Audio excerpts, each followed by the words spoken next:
In today's video, I'm going to teach you how to change time zone in Surveymonkey.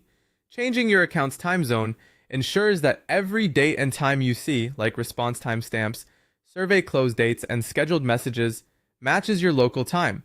It only takes a moment, and you can update it whenever you move or travel.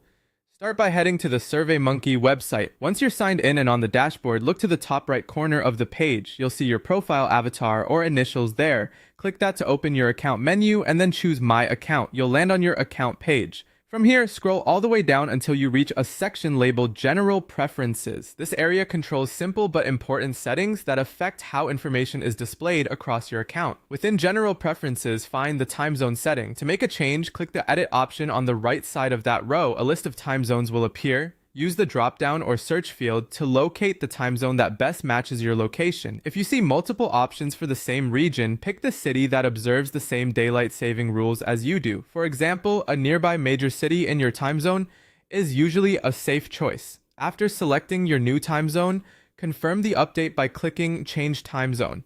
Give the page a second to save your preference. You should now see your new time zone listed in General Preferences, which means the change is active. A quick note on what this affects. Future timestamps in your account will reflect this new setting, including response times, scheduled sends for email collectors, and survey cutoff dates. Historical response data isn't changed, but the way times display going forward will align with your selection. If you have surveys with schedules already set, it's a good idea to review them briefly to make sure the displayed times still match your intent.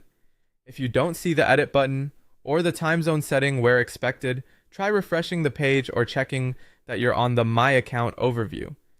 Different layouts may place the section slightly lower on the page, so keep scrolling until you hit General Preferences. That's it. You've updated your Surveymonkey time zone, ensuring your surveys and reports reflect the correct local time. Thanks for watching, and keep this setting in mind anytime your location changes so your schedules and timestamps stay accurate.